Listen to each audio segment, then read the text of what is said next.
Tout à l'heure, je disais justement que j'avais pu déposer mes 5 grands pastels encadrés venus de Genève.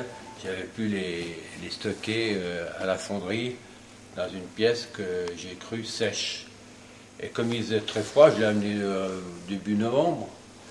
Et comme il faisait très froid, on les a d'abord mis les uns sur les autres, quand même à une certaine distance du mur. Mais j'ai voulu les protéger du froid, alors on a mis des couvertures dessus, tout ça, on les a enfermés, on les a couverts.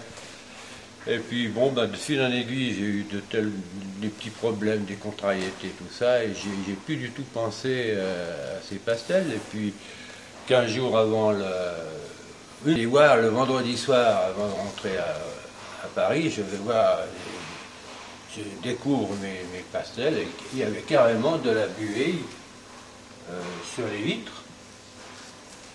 Et je voyais que mes feuilles étaient toutes gondolées, étaient toutes détendues. Mais heureusement, c'est des grandes feuilles et ils sont tendus comme un linge, c'est-à-dire elles sont tenues que vers le haut et elles pendent. Alors j'étais complètement paniqué parce que j'ai eu peur de perdre mes pastels. Et j'ai eu l'idée de téléphoner à mon amie qui travaille au musée d'art moderne et elle m'a aiguillé sur une restauratrice qui m'a déconseillé de sortir tout de suite ça, de le mettre tout de suite au sec, mais de les laisser petit à petit, en réchauffant, en séchant, les laisser sous la vitre et mettre presque autant de temps qu'ils ont été humidifiés à sécher. Et puis les pastels, les grands pastels qui étaient encadrés à Genève, où je les ai exposés à Neuchâtel, à Genève, je les ai exposés plusieurs fois, je ne les avais pas à Paris. J'en avais qui n'étaient pas encadrés. Et je les ai fait passer la douane avec un passe-avant et je les ai montés moi-même avec un ami, avec une voiture louée. Et j'ai pu les déposer à la fonderie chez Clémenti, où il m'a laissé un premier étage d'une petite bâtisse qui va bientôt se détruire malheureusement. Et de là, le camion du centre culturel qui a l'habitude de déménager des œuvres d'art, ils sont venus chercher les 5 grands pastels et les autres choses que j'avais amenées moi de mon atelier de Paris. Puis après, on a monté l'exposition à 3, c'est-à-dire Annette, ma femme, et Madame Tchekaldi. Il y a eu je laisse les gens converser avec mes affaires, ils me proposent des choses, et puis ils disent « Ah oui, c'est vrai, c'est bien », etc. Et puis c'est un travail d'équipe, et puis tout à coup, les choses se mettent en place et tout à coup, tout naturellement, on arrive à se mettre d'accord. Je suis un peu comme dans mon jardin avec lequel on plante et puis la disposition se fait assez naturellement. Ah, si je faisais de l'art contemporain, ça serait fini. Chacune des pièces qui sont là, que ce soit sculpture, que ce soit pastel ou huile, elles ont un rayonnement et c'est pour ça la simplicité de cette exposition.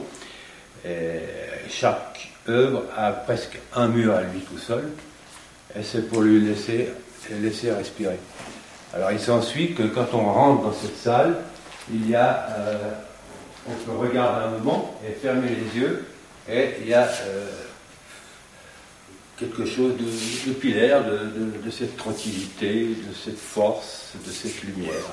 Et c'est ça oui, c'est ça qui m'intéresse dans une exposition. C'est presque dans les vides. C'est les vides qui comptent. Un peu comme les silences dans la musique. Malheureusement, j'ai oublié le nom du jeune homme qui est éclairagiste pour le centre, et qui fait aussi pour le théâtre, des choses comme ça. Et j'ai eu un très bon contact avec lui. Et on a un peu travaillé ensemble, il m'a proposé quelque chose. Certains, par exemple, pour la bacchanale, quand je suis venu derrière la bacchanale, j'ai dit, ouh, c'est parfait, c'était vraiment des ombres, des lumières, une symphonie, quoi. Et puis, quand j'avais vu devant, eh ben, il avait éclairé uniformément tous les corps, et ça chantait pas. Alors je lui ai dit, alors il a corrigé, et là il est arrivé à quelque chose de merveilleux.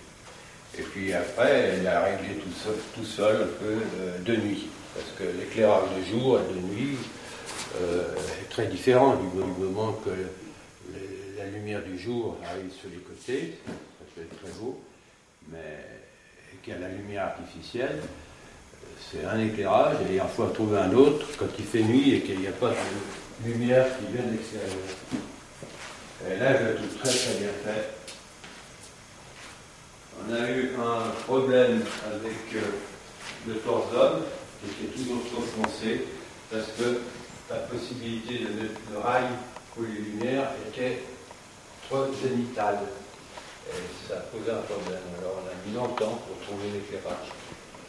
Puis après, il y avait des petits réglages là. Enfin, c'est un travail d'équipe. Et heureusement qu'il y a eu quelqu'un de très compétent, très gentil.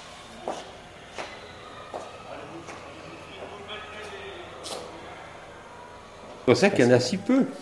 Mais si peu, non, c'est plein. Il y a une... Oui, parce que voilà, le tableau en lui-même... Moi, mon problème, c'est pas qu'on me dise ou qu'on sente « Ah, c'est beau, il y a de belles couleurs, etc. » Mais ça, j'en ai... Ça va au-delà de ça. Et puis que les gens aiment plutôt la vanille que la fraise ou framboise, mais ça m'importe peu.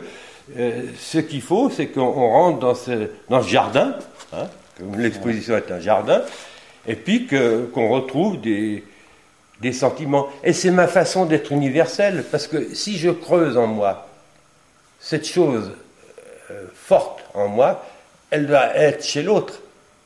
Et c'est ça ma façon d'être universelle. C'est pas au niveau du style, c'est pour ça que j'ai appelé toutes ces choses-là, ce sont des géométries affectives.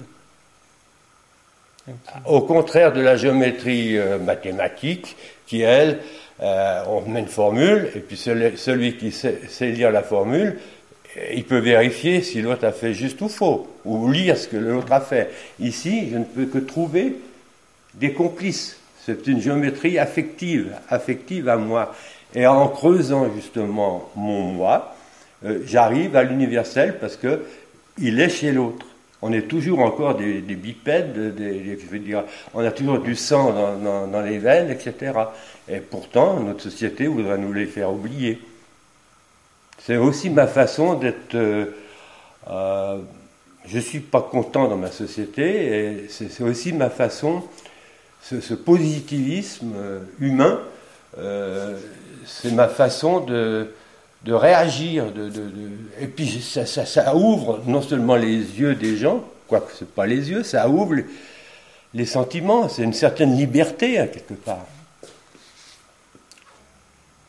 La nature pilaire, l'intérieur de moi. Chaque tableau a une force et il a un rayonnement, et il faut respecter ce rayonnement. Si on met quelque chose à côté, il faut que les deux rayonnements ne se nuisent pas. Et j'ai constaté, par exemple, quand quelqu'un m'achète et puis il va à l'appartement mettre le tableau, tout à coup il s'aperçoit qu'il ne peut rien mettre d'autre à côté, parce que mes toiles, elles rayonnent, elles ne sont pas que sur la toile. C'est une puissance comme un soleil intérieur qui rayonne.